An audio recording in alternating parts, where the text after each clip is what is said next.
Hello friends. मैं आपको sorry कहना चाहूँगा क्योंकि मैं रेगुलर बेसिस पे वीडियो नहीं बना पा रहा, क्योंकि थोड़ा सा मैंने आपको पहले ही बताई थी मेरी वजह क्या है। थोड़ा सा मेरा पढ़ाई का भी इशू चल रहा है, थोड़ा सा ऑफिस का भी काम होता है, फिर और भी थोड़ी बहुत घर में चीज़ें चलती रहती है, तो थोड़ा सा अभी घर की मरम्मत चल रही है, रेनोवेशन का काम चल रहा है, तो टाइम नहीं मिल पा रहा।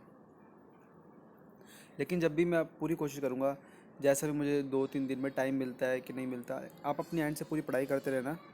ठीक है जी। आप अपनी पढ़ाई अपने एंड से करते रहना, स्टडी मटेरियल आपके पास है, आप उसके अंदर से पढ़ाई करते रहना। तो बात करते हैं आज के टॉपिक की। आज का टॉपिक है डब्ल्यू के ऊपर। अब मैं बताऊंगा कि आपको डब्ल्यू बना कैसे, असलियत में ये था क्या पहले और अब क्या हो गया। पहले डब्ल्यू से पहले क्या था ये, गैट, GATT। गैट की फुल फॉर्म क्या है, general agreement on tariffs and trade. ये बना था 1945 में। अब इसको बदलने की ज़रूरत क्यों पड़ी, क्योंकि इसके पास जो थी ना, legal powers are not present and it is an agreement. अब मेरी बात सुनना, गैट के अंदर गैट के पास लीगल पावर नहीं थी काम करने के लिए। अब लीगल पावर ही नहीं होगी तो भैया कोई मतलब नहीं बनता किसी चीज़ का भी। दूसरी चीज़ कि जो गैट था ना, ये खुद में ही एक एग्रीमेंट था। लेकिन जब मैं बात करता हूँ डब्ल्यू टी ओ के अंदर बहुत सारे एग्रीमेंट्स आते हैं। अब एक बात समझो, एक चीज़ के अंदर एग्रीमेंट्स आते हैं वो बड़ा हो गया। अब ये मैंने बोला गैट एक अग्रीमेंट है, अब एक अग्रीमेंट और एक अग्रीमेंट आते हैं। अब उसमें डब्ल्यू में 6-7 एग्रीमेंट्स आते हैं, लेकिन ये सिर्फ एक अग्रीमेंट था। ठीक है, तो ये बहुत छोटा स्कोप था इसका। अब Alfred Dunkel given the Dunkel draft, then W was born in Uruguay round. ये थोड़ा स्टैटिक फैक्ट है कि अल्फ्रेड डंकल करके बंदे थे, उन्होंने डंकल ड्राफ्ट दिया और उसके बाद डब्ल्यू बनता है इन उर्गे राउंड में। ठीक है, हमें बस देखो मेन चीज़ें पता होनी चाहिए। अगर आप इसमें थोड़ा सा ऐड करना चाहो, इसका चीफ कौन है, चीफ डायरेक्टर कौन है, चीफ मैनेजिंग डायरेक्टर कौन है, ये एक एक सिंगल वर्ड के एक बंदे के नाम होते हैं, अगर वो लिख दोगे थोड़ा सा इम्पैक्ट आ जाता है। बाकी डिपेंड करता है इसके अंदर, क्योंकि आपसे डायरेक्ट डब्ल्यू के नहीं पूछेंगे, डब्ल्यू के फंक्शंस पूछ लिए, डब्ल्यू के कोई अग्रीमेंट के बारे में पूछ लिए, इस टाइप को पूछ लेंगे। अब डब्ल्यू बना, डब्ल्यू लीगल इंस्टीट्यूशन है जो कि स्टैब्लिश्ड हुआ था 1995 में। एक एपेक्स बॉडी है जो कि जिसकी मिनिस्ट्रियल कॉन्फ्रेंस होती है 2 साल में कम से कम एक बारी। ठीक है, अब इसके रिप्रेजेंटेटिव कॉन्फ्रेंस भी होती है, वो कब होती है, महीने में एक बारी। ये एक स्ट्रक्चर है इसका, जो ये मैंने एपेक्स से लिखा हुआ है स्टार्टिंग से, ये एपेक्स से, ये एक स्ट्रक्चर है इसका। आप इसको ऊपर एक हेडिंग डाल देना स्ट्रक्चर करके, आप उसको नीचे लिखोगे तो बहुत ज़्यादा अच्छा आपके नंबर 1 बूस्ट होने के चांसेस है। ठीक है, अब मैंने बोला रिप्रेजेंटेटिव कॉन्फ्रेंस कितना होता है, once in a month. Permanent base कहाँ है इसका, जेनेवा स्विट्जरलैंड में, approximately 640 workers and that is led by the secretary general. अब उसके अंदर क्या है, मैंने बोला 640 बंदे काम करते हैं, जो कि सेक्रेटरी जनरल जिसको संभाल रहा है। अब उस सेक्रेटरी जनरल के अंदर 4 असिस्टेंट वर्किंग डायरेक्टली हैं, मतलब कि उसके अंडर जो सेक्रेटरी है उसके 4 बंदे रख रखे उसने असिस्टेंट, जो कि वर्किंग करते हैं। ठीक है, तो ये इधर तक थी बात। अब बात करते हैं डब्ल्यू के प्रिंसिपल्स की। नाम से पता चल रहा है डब्ल्यू ये ट्रेड के ऊपर बना हुआ है, फ्री ट्रेड, नॉन डिस्क्रिमिनेशन। अब फ्री ट्रेड का मतलब क्या हुआ, फ्री ट्रेड का मतलब हो गया कि आप ये नहीं कह सकते कि अब LPG पॉलिसी हमें पता है इंडिया में आ चुकी है 1991 में, तो कोई भी ट्रेड कर सकता है। ठीक है, कोई सामान भेज सकता है, कोई सामान मंगा सकता है। हम ये सबको पता है कि अगर हम इंपोर्ट करवाते हैं तो ये हमारे लिए अच्छी बात नहीं है, बट इंडिया वाले लोग मना नहीं कर सकते क्योंकि इंडिया इसका पार्ट है। अगर आप इसको मना कर रहे हो, रोक रहे हो, एक तरीका होता है ये रोकने का, नॉन टैरिफ बैरियर्स। ठीक है, एक होता है, एक तरीका होता है हर चीज़ का कि भैया अगर कोई सिंपल सी बात है, कोई अगर ड्रग्स आ रहे हैं तो आप अपनी कंट्री को वेलफेयर के लिए रोकोगे उसको। ठीक है, वो एक गलत चीज़ नहीं है। लेकिन आप कोई, जैसे मैं बोल रहा हूँ कि कुछ मैंने कपड़े के पैकेट्स भेजे, आप कह रहे हो कि मैं नहीं लूँगा, भैया इंपोर्ट तो मैं नहीं करूँगा, ऐसा नहीं होता। अब इसके हिस्से तो आपको फ्री ट्रेड करना पड़ेगा, नॉन डिस्क्रिमिनेशन।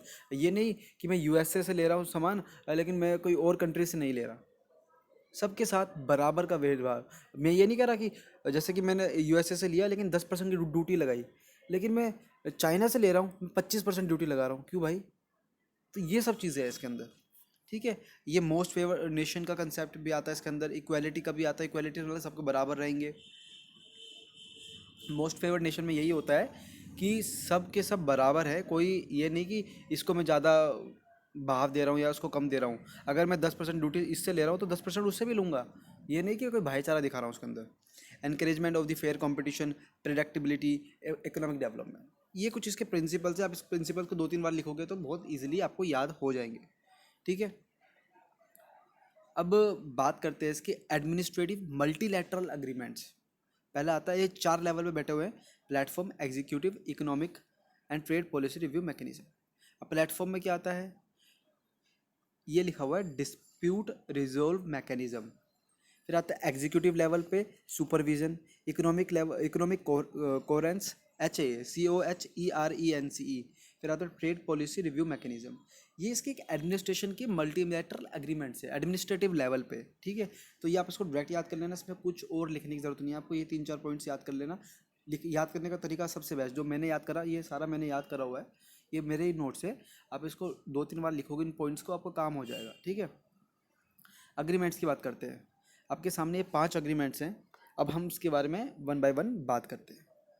अब AOA का मतलब हो गया agreement on agriculture, agreement on agriculture. अब सबको पता है कि गवर्नमेंट सपोर्ट करती है एग्रीकल्चर प्रोडक्ट को। अब गवर्नमेंट क्या क्या दे सकती है, अब मैं बोल रहा हूँ, गवर्नमेंट डोमेस्टिक सब्सिडी दे सकती है, मार्केट का एक्सेस दे सकती है, एक्सपोर्ट की सब्सिडी दे सकती है। ये 3 ऐसी चीज़ें जो गवर्नमेंट आपको एक एक कंट्री के लोगों को, एक फार्मर्स को जो एग्रीकल्चर का प्रोडक्ट्स बना रहे हैं, उसको ये एक तरीके बेनिफिट देती है कि भाई तू एक्सपोर्ट कर, हम सब्सिडी देंगे तेरे को। ठीक है, मार्केट एक्सेस मतलब बाहर का जो इंटरनेशनल मार्केट है उसको तू टच कर, तू अपना मतलब कि दायरा बढ़ा, हम तेरे को सपोर्ट करेंगे जो सब्सिडी लेकर, कुछ भी ऐसे। लेकिन अब एक बात सोचो, जो एक डेवलप्ड कंट्री है और एक डेवलपिंग कंट्री है, अगर डेवलपिंग कंट्री कुछ सामान खाने का या एग्रीकल्चर से रिलेटेड जूट वूट जो भी है, मतलब कि फ्रूट्स टाइप की चीज़ें होगी, ग्रेन्स हो गए, दालें होगी, इस तरह के सामान बाहर भेज रही है तो चलता है, समझ में आता है। लेकिन अगर एक डेवलप्ड कंट्री जो कि जिसके पास सारी मॉडर्न टेक्निक्स है, वो बड़ी बड़ी फ़ोन्स बनाती है, मैन्युफैक्चर करती है, लैपटॉप मैन्युफैक्चर करती है, अगर वो ऐसा करती है, वो ये एग्रीकल्चर प्रोडक्ट्स बेचती है, तो गलत बात है ना। ऐसे तो बिल्कुल जो डेवलपिंग कंट्रीज है, जो थोड़ा बहुत एक्सपोर्ट कर रही है, वो भी बिल्कुल ख़त्म हो जाएगा। तो इनके लिए इन्होंने एक प्रोविजंस बनाया है। अब ये प्रोविजन को याद करने का तरीका ये है कि इन्होंने कहा कि जो डेवलप कंट्री है और डेवलपिंग कंट्री है, उनको 6 साल का टाइम देता है डेवलप कंट्री को। सब्सिडी जो 36 है, सब्सिडाइज क्वांटिटी, ये एक सब्सिडाइज परसेंटेज है, ये क्वांटिटी है, आपको 36 से 24% करनी है। डेवलपिंग में क्या है, 10 साल दे रखे, आपको 21 से 14% करनी है। अच्छा, कहने का मतलब आपको धीरे धीरे सब्सिडी जो है अपनी घटाती रहनी है। ठीक है, ये कह रहा है बस।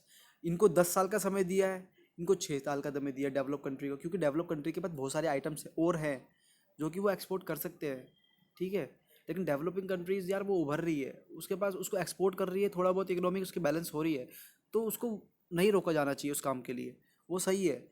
ठीक है, तो ये था एक एग्रीमेंट ऑन एग्रीकल्चर। बात करते हैं ट्रिप्स की। ट्रिप्स है trade related intellectual property rights. अब इसके अंदर क्या आता है, इसके अंदर 2 तरह की चीज़ आती है। पहले तो फर्स्ट चीज़ आती है पेटेंट।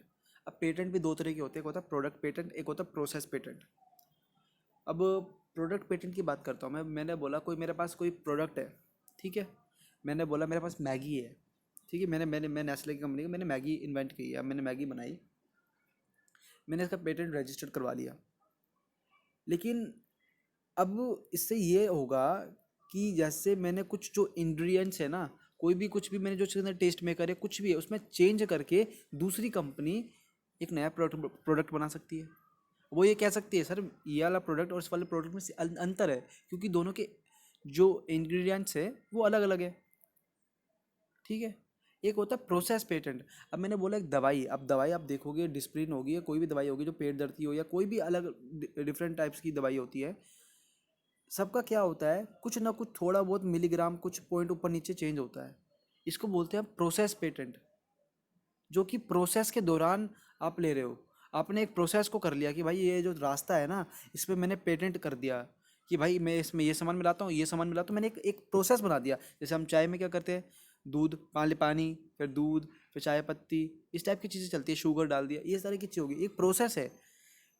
लेकिन इसका तोड़ क्या है, दूसरी कंपनी ये कह सकती है कि भाई हमारा प्रोसेस तो ये सेम नहीं है।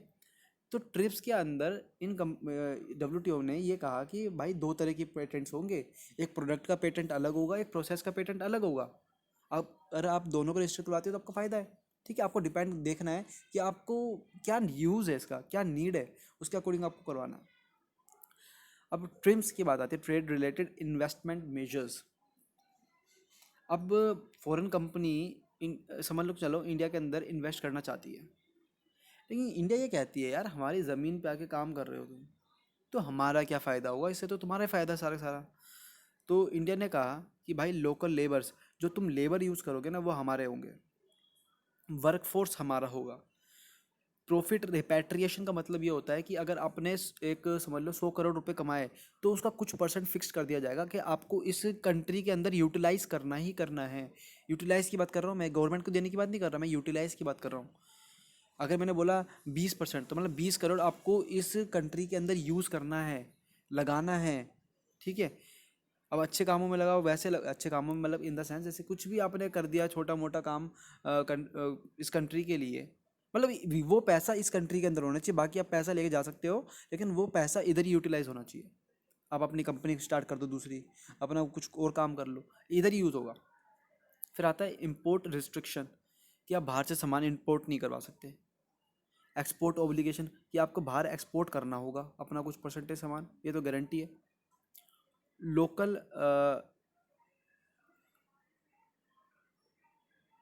लोकल सोर्सिंग, आपको जो भी रॉ मटेरियल्स होते हैं वो लोकली यूज़ करने होंगे। इंडिजिनाइजेशन मीन्स आप जो कहते हैं ना कि यार अपना कंट्री के रिलेटेड, कि ये हमारा मेड इन भारत हो गया, इस टाइप की चीज़। अब इसने ये कहा, कंट्री ने, यूएसए ने, कि यार अगर हम इतने ओब्लिगेशन सहने लगे तो हम तो क्या बिजनेस करेंगे, ये तो आप अपना ही फ़ायदा ढूंढ रहे हो। लेकिन ये इंडिया वाले लोग क्या कह रहे हैं कि भाई हमें अपना फ़ायदा भी चाहिए, आप हमारी जगह पे आके काम कर रहे हो तो हमें तो फ़ायदा दो। तो इसके लिए ट्रिम्स एक इन्वेस्टमेंट मेजर्स इन्होंने लेकर आया। ठीक है, कुछ कंडीशंस लेकर आए कि आपको वो फुलफिल करनी होगी, उसके अकॉर्डिंग आप काम कर सकते हो, जिससे कि दोनों की सहमति बन गई, कि इंडिया की भी बन गई उसकी भी बन गई, उसको भी कोई प्रॉब्लम नहीं हुई। ये कुछ कंडीशंस हैं। ठीक है, इनको फुलफिल करना होगा, इसके बाद आप कर सकते हो। ठीक है, ये कंडीशंस हैं। अब बात आती है लास्ट में, और सबसे ज़्यादा इम्पोर्टेंट है ये चीज़, GATS, general agreement on trade in services. जो हमारा पहले सबसे पहले गैट था ना, डबल टी वाला, उसमें सर्विसेज की बात नहीं कही गई थी, लेकिन इस डब्ल्यूटीओ ने सर्विसेज को भी इक्वली इम्पोर्टेंस दी है। पहला प्रिंसिपल क्या था, नॉन डिस्क्रिमिनेटरी। सेकंड है मोस्ट फेवर्ड नेशन कंसेप्ट, ये प्रिंसिपल है इसके, जो कि डब्ल्यूटीओ के थे बेसिकली।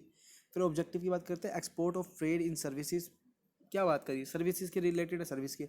आप इन पॉइंट्स को एक बार लिखोगे तो आपको याद हो जाएंगे, कोई परेशानी नहीं। मैं एक बार रीड करके बताता हूँ। Multilateral agreements on, multilateral agreements का मतलब होता है कि बहुत सारे एग्रीमेंट्स।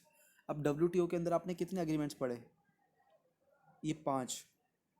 तो ये क्या हुआ, मल्टीलैटरल एग्रीमेंट। ठीक है, फिर बात आई economic development of all trading partners. अब इसके कुछ फीचर्स भी हैं, कि मल्टीलैटरल फ्रेमवर्क, जनरल ऑब्लिगेशन, ठीक है, national treatment to market access, non discrimination of. ये नॉन डिस्क्रिमिनेशन वाला ये मतलब है, सिंपल सा जो जो भी है, कि आप भेदभाव नहीं करोगे किसी से, गेट्स का मतलब ये है। Increasing in the participation of the, ये कोने में थोड़ा सा आ रहा है तो इसलिए मैं बताऊँ क्या है इसका। इंक्रीजिंग पार्टिसिपेशन ऑफ दी, अपना क्या था ना, एक्सपोर्ट के अंदर। अब देखो इसके अंदर आपको करना क्या है, ये लास्ट है।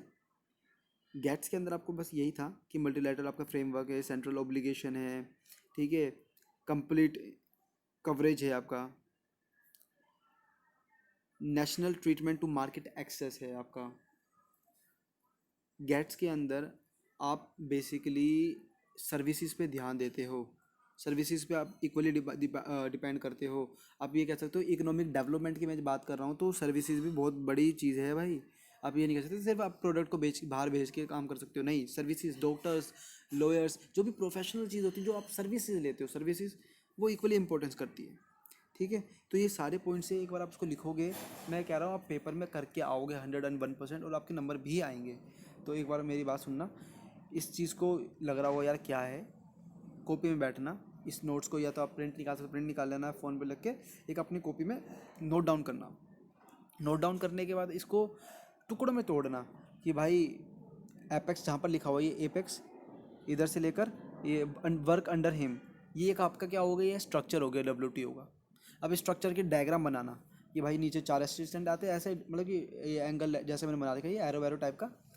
तो इससे आपको आसानी होगी और आप इसको टैकल कर जाओगे इस क्वेश्चन को भी, ठीक है। और ये बहुत इंपॉर्टेंट क्वेश्चन है, WTO से रिलेटेड पास्ट ईयर्स में बहुत बार ही पूछा गया है। I hope you like this video, thank you very much.